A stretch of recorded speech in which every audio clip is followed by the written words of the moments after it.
words. That is all he said. 3 words captured on a 14-year-old girl's phone. The last thing she ever recorded before she and her best friend were murdered in the woods of a small Indiana town. 3 words that would eventually help convict a killer. But not before 5 years of silence, a case that nearly went cold forever, and a community that was told the killer was probably hiding right in plain sight. This is the story of Abby Williams and Libby German. Before we go any further, I want you to know who these girls were. Abigail Rose Williams was 13 years old. Everyone called her Abby. She was a quiet kid who loved the outdoors, animals, and spending time with her friends. The kind of girl who remembered your birthday without being reminded. Liberty Rose German was 14. Libby, she was fearless, funny, outspoken, the kind of teenager who filled a room just by walking into it. She loved cheerleading. She was fiercely protective of the people she cared about. They had been close friends for years. On February 13th, 2017, a Monday, schools closed for a teacher training day. The 2 girls had plans to spend the afternoon walking the trails near the Monon High Bridge. It was the kind of afternoon 2 small-town teenage girls had spent 100 times before. Except this time, they did not come home. Delphi, Indiana. Population just under 3,000 people, about 60 miles northwest of Indianapolis.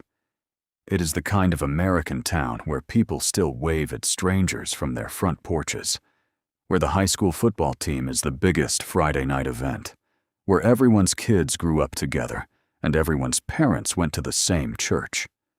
The Delphi historic trails are beloved in the community, a network of old railroad bridges and woodland paths running along Deer Creek.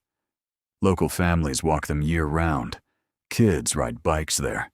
Couples walk their dogs there. On a quiet Monday afternoon in February, it is safe, it is familiar, it is home. Libby's older sister, Kelsey, dropped the 2 girls off at the trailhead at around 1:30 in the afternoon. She planned to pick them up a couple of hours later. When 3:30 came and went with no call, no text, no Libby, the family started to worry. By early evening, they were searching the trails themselves.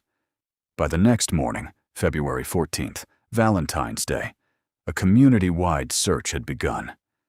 And what they found in those woods changed this small town forever. Libby recorded at least 2 pieces of evidence on her phone that afternoon, a video and an audio clip. In the video, the unidentified man can be seen walking across the bridge behind Abby. Blue jacket, jeans, hat, face partially visible. Police released this footage publicly and called him Bridge Guy. They asked for help identifying him. Tips flooded in. In the audio recording, investigators believe Libby captured the moment this man approached them. 3 words. Low voice. Calm. Certain. Guys. Down the hill. Those are the last known words spoken to Abby Williams and Libby German before they were killed. The bodies of Abby and Libby were found by searchers the following morning near the bridge, close to Deer Creek. Investigators have kept most crime scene details sealed, and out of respect for the families, this channel will not speculate beyond the public record. What is documented? The girls had been killed. An autopsy confirmed they had been stabbed, and an FBI agent's search warrant request from March 2017 stated that investigators believed the bodies had been moved and staged after death. This was not random. It was not impulsive. This was planned.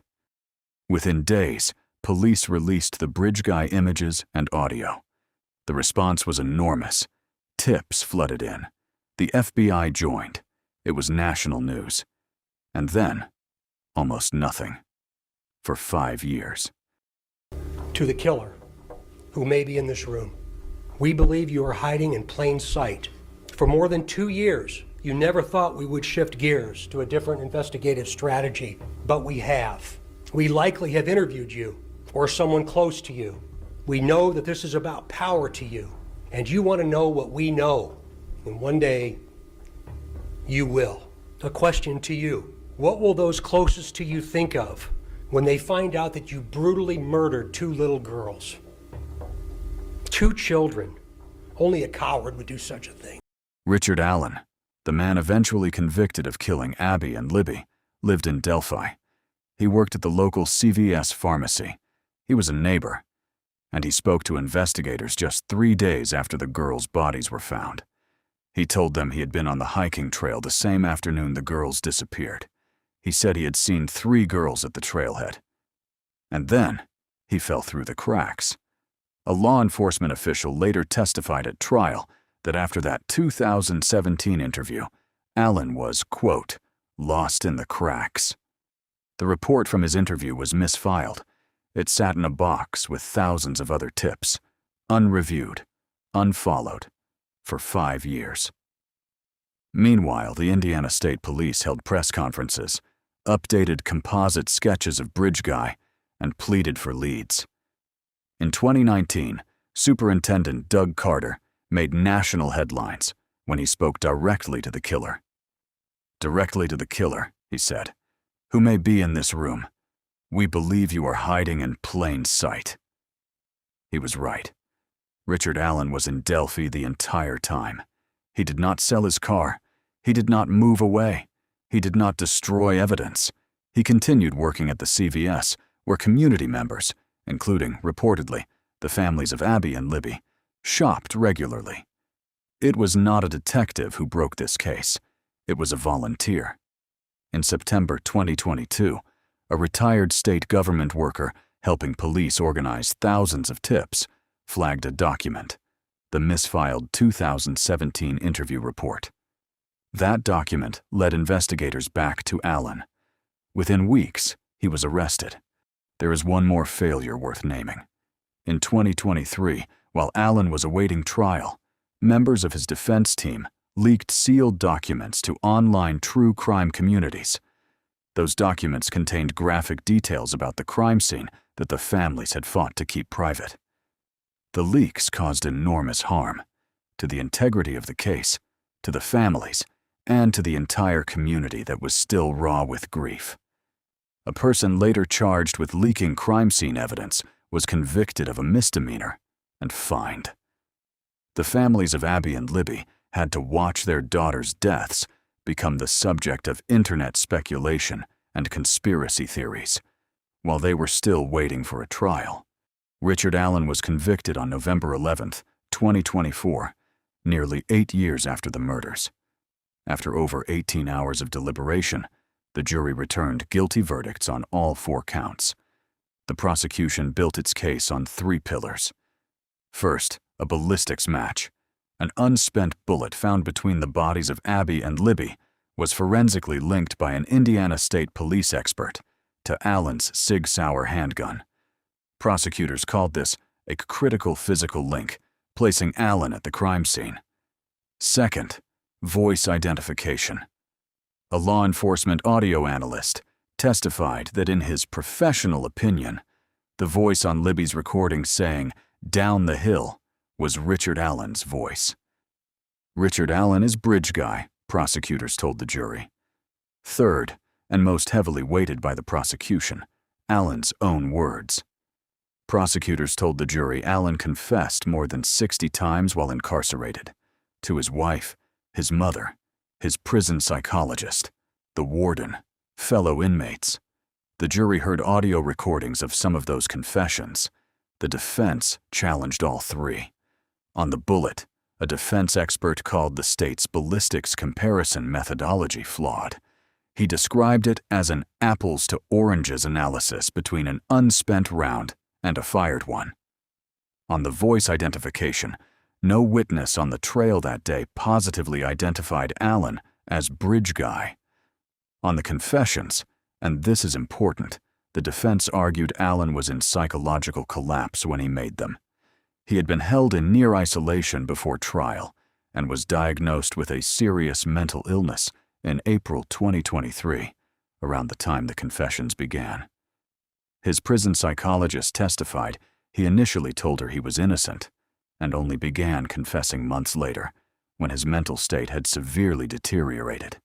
The defense argued those confessions were not evidence of guilt, but of a seriously ill man who had lost his grip on reality. The judge rejected the defense's Odinism theory, an argument that a Norse pagan cult was responsible for the murders, ruling there was no clear connection between the theory and the actual evidence. Allen was sentenced to 130 years on December 20th, 2024. Judge Gull called the crimes among the most heinous she had encountered in 27 years on the bench.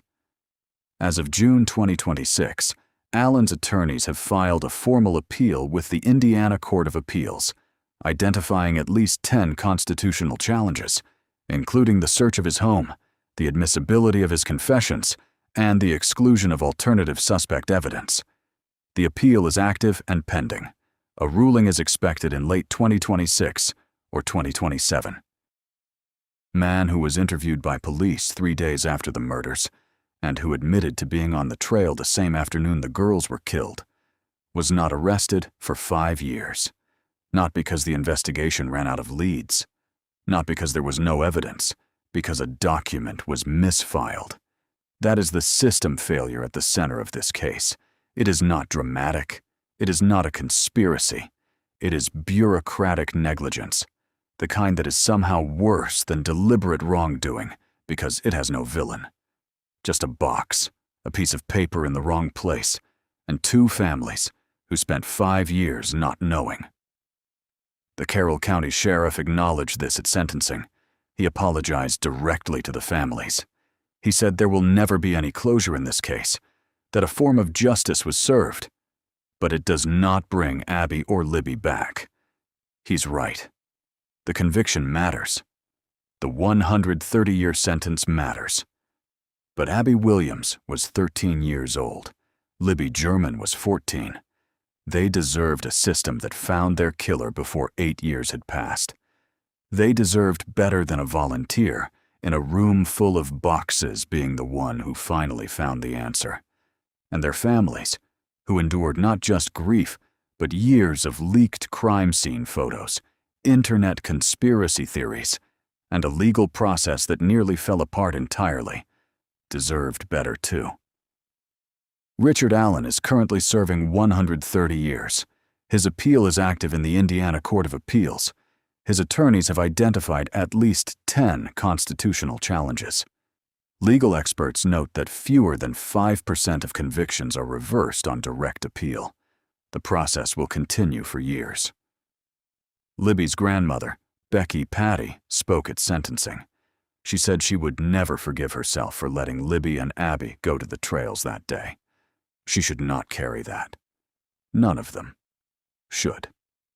Abby's grandmother, Diane Erskine, said she had watched Abby's friends graduate college in the years since her death and wondered how many more milestones were stolen that February afternoon. She said Abby's last recorded words were, "Don't leave me up here."